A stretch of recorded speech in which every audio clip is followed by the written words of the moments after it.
दोस्त हो, शेवटपर्यंत पहा. की ही बातमी दैनिक पुढारीनं त्यांच्या पहिल्या पानावरती सविस्तर प्रकाशित केलेली आहे.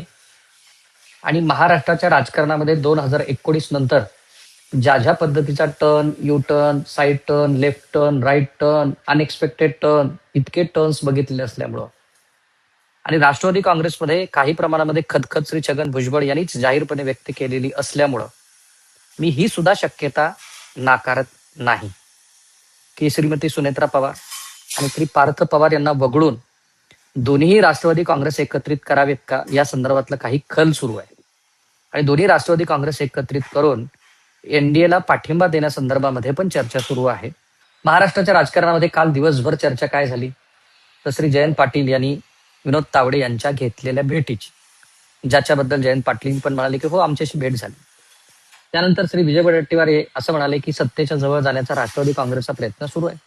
खरं म्हणजे जेव्हा शिवसेना फुटली तेव्हाच महाराष्ट्राला आम्ही सांगितलं होतं की अशा पद्धतीचे प्रयत्न राष्ट्रवादी काँग्रेसचे 6 खासदार करतायत, कारण त्यांना सत्तेबरोबर जायचं आहे, कामं होत नाहीत वगैरे नेहमीचं जे त्यांचं तर्कट असतं त्याच्यातला खऱ्या खोटेपणाबद्दल मी जात नाही.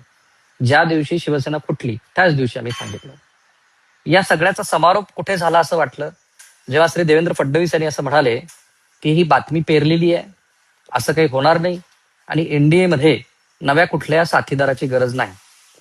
पण आणखीन एक तर्क आहे आणि तो तर्क जास्त स्ट्रॉंग आहे ह्या घडामोडी मागे, ज्या कारणामुळे मी ही बातमी जास्त प्राधान्याने ऑल क्रेडिट गिव्हिंग टू दैनिक पुढारी त्याचं विश्लेषण करतोय. मुळामध्ये महाराष्ट्रामध्ये पक्ष फटाफुटीची महाराष्ट्र सरकारसाठी काहीच गरज नाही. तेवढं संख्याबळ त्यांच्याकडे आहे.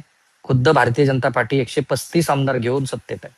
ना त्यांचा मुख्यमंत्री बदलणार आहे ना त्यांच्या काही बदल होणार आहेत राजकारणात. बदल अपेक्षित आहे तो केंद्रामध्ये. केंद्राला जे 3-4 विधेयकं पारित करायचे आहेत त्याच्यासाठीची ती आकडेमोड चाललेली आहे. त्या आकडेमोडमध्ये पुढारीच्या बातमीमध्ये सांगितलेले संख्याबळ का महत्वाचं आहे बघा.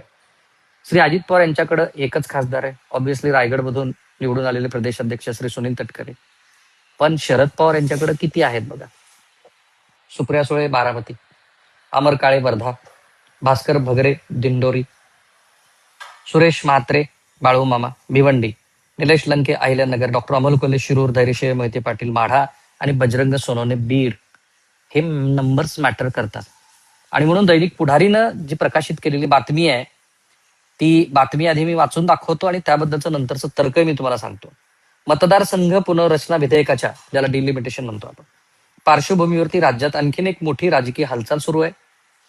खासदारांच्या संख्याबळासाठी शिंदे गटानं उभाटा शिवसेनेचे 6 खासदार फोडल्यानंतर आता 9 खासदार असलेल्या राष्ट्रवादी काँग्रेसच्या विलिनीकरणानं जोर पकडलाय.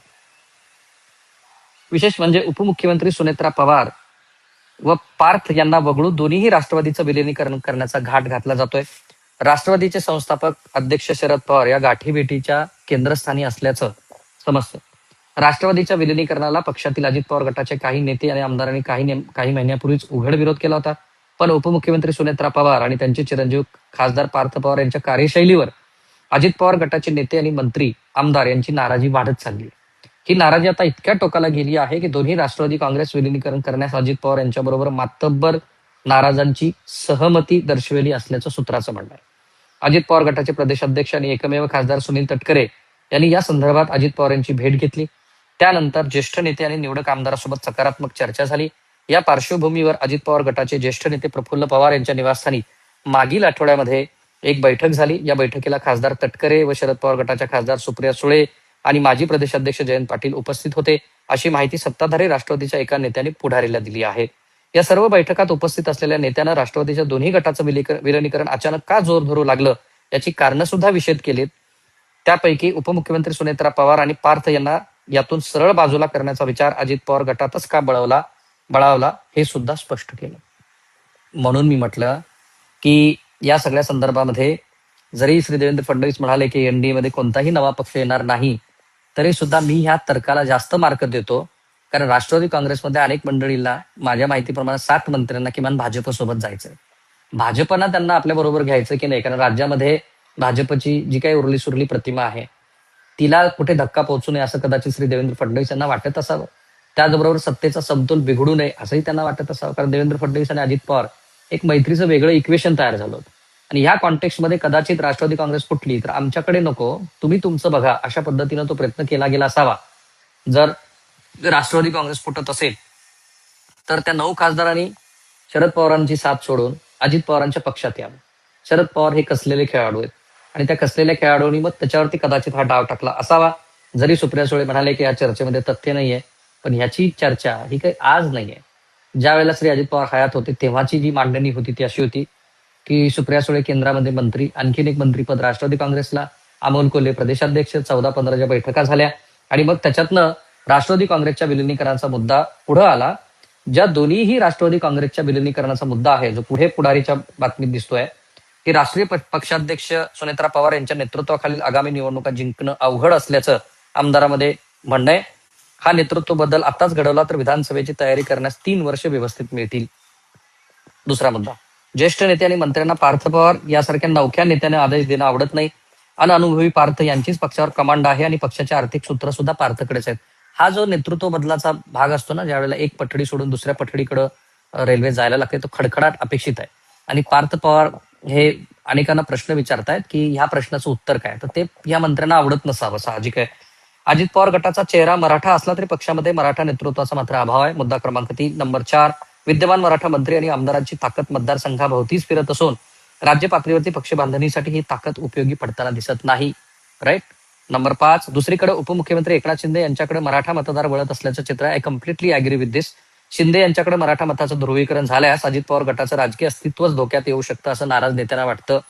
पुढचा मुद्दा, केंद्रीय निवडणूक आयोगाला पाठवलेल्या पत्रात सुनील तटकरे आणि प्रफुल्ल पटेल यांची पदं वगळण्यात आली होती. यामागे पार्थ यांचा साथ असावा असं या नाराज नेते आणि आमदारांना संशय आहे. राईट. पुढचा मुद्दा, आयोगाला पाठवलेल्या या पत्रातील प्रिंटिंग मिस्टेक सुधारण्यास अद्यापही टाळाटाळ केली जाते. Very interesting point. पुढचा मुद्दा, अजित पवार यांच्यासारख्या कणखर नेतृत्व नसल्यामुळे मंत्री आणि आमदारांच्या मागण्याकडे मंत्र्यांचं दुर्लक्ष होत आहे. पुढचा मुद्दा, राष्ट्रवादी काँग्रेसमध्ये शरद पवार म्हणजे मराठा नेते सोबत असल्यास महायुतीतील पक्षावर दबाव राहील असं या म्हणण्याचं ह्या आमदारांचं मत. अर्थात हे तर्क लावले जात असताना दोन्ही राष्ट्रवादी काँग्रेसचं विलिनीकरण करण्यामागे श्री शरद पवार यांचा काय हेतू आहे हे पण समजून घ्यायला हवं. तेही त्या बातमीमध्ये म्हटलं.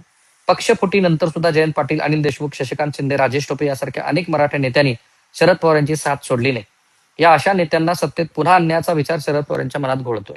पुढचा मुद्दा, देश पातळीवर विद्यमान राजकीय घडामोडी पाहता पुन्हा काँग्रेसच्या नेतृत्वाखाली केंद्र व राज्यात सरकार धुसर आहे हे शरद पवार यांच्या लक्षात आल्यानं दोन्ही गट एकत्र आणून सांप्रतची सत्ता मिळवावी असा विचार शरद पवार यांनी केलेला असू शकतो. पुढचा मुद्दा, कारण बघा शरद पवारांच्या 1998 नंतरच्या राजकारणाचं प्रारूप काय, तर सत्ता. 2014 ते 19 या काळात राष्ट्रवादी काँग्रेस सत्तेत नव्हती तर किती मोठी मेघा भरती भारतीय जनता पार्टीनं करवून घेतली हे आपल्या लक्षात आहे. इन्क्लुडिंग त्यांच्या अगदी रक्ताचे नातलग होते ते डॉक्टर पद्मसिंह पाटील आणि त्यांचे चिरंजीव यांनी पण त्यांची साथ सोडली, कारण काही असू दे. अशी कितीतरी उदाहरणं आपल्याला देता येतील. त्यामुळे सत्तेच्या जवळ राहिल्याशिवाय या पक्षाला फारसं अस्तित्व नाहीये हे आता सगळ्यांना कळून चुकलंय. पुढचा मुद्दा, भाजप सोडून पक्षात आलेल्या हर्षवर्धन पाटील यासारख्या नेत्यांचे राजकीय पुनर्वसन या निमित्तानं होईल. आपल्या जवळच्या नेत्याची केंद्रीय मंत्रिमंडळामध्ये वर्णी लावण्याची संधी मिळेल.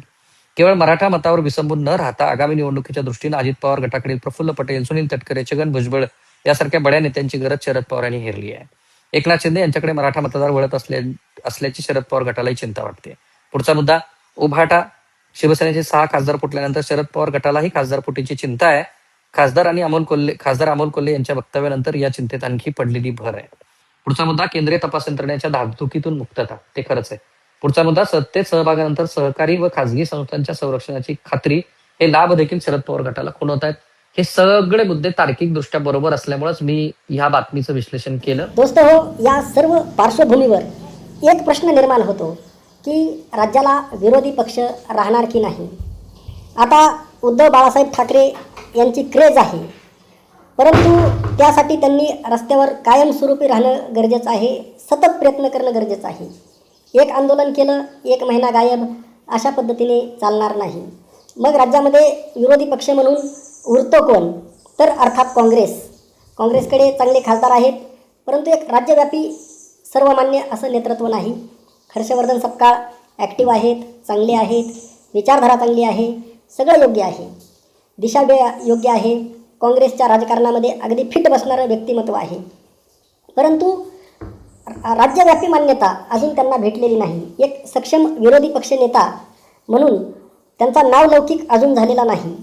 आणि या सर्व पार्श्वभूमीवर रोहित पवार यांच्यासाठी एक चांगली स्पेस आहे. रोहित पवार एक सक्षम विरोधी पक्ष नेता म्हणून उदयास येऊ शकतात. जर उद्या हे दोन्ही राष्ट्रीयवादी काँग्रेस एकत्र आले आणि सत्तेसोबत गेले, अशावेळी रोहित पवार हे जर विरोधी पक्षामध्ये काँग्रेसमध्ये सामील झाले, किंवा खरं तर काँग्रेसने त्यांना डायरेक्ट प्रदेशाध्यक्ष किंवा मोठी जिम्मेदारी द्यायला हवी, राज्यव्यापी जिम्मेदारी द्यायला हवी, किंवा एक स्वतंत्र पक्ष स्थापन करून राज्याचं नेतृत्व रोहित पवार करू शकतील, याबद्दल मात्र साशंकता आहे. कारण विरोधी पक्ष चालवणं एवढी सोपी गोष्ट नाही. बघूयात काय होत आहे. परंतु सध्याच्या स्पेसमध्ये ज्या पद्धतीने रोहित पवार प्रामाणिकपणे, आक्रमकपणे, अभ्यासूपणे लढत आहेत, या दृष्टिकोनातून महाराष्ट्रातील एक युवा नेता आणि भविष्यातील एक बडा मोठा राजकीय नेता म्हणून रोहित पवार यांच्याकडे पाहायला हरकत नाही. आणि तुमचं मत मात्र लिहायला विसरू नका. जय महाराष्ट्र, जय महाराष्ट्र धर्म.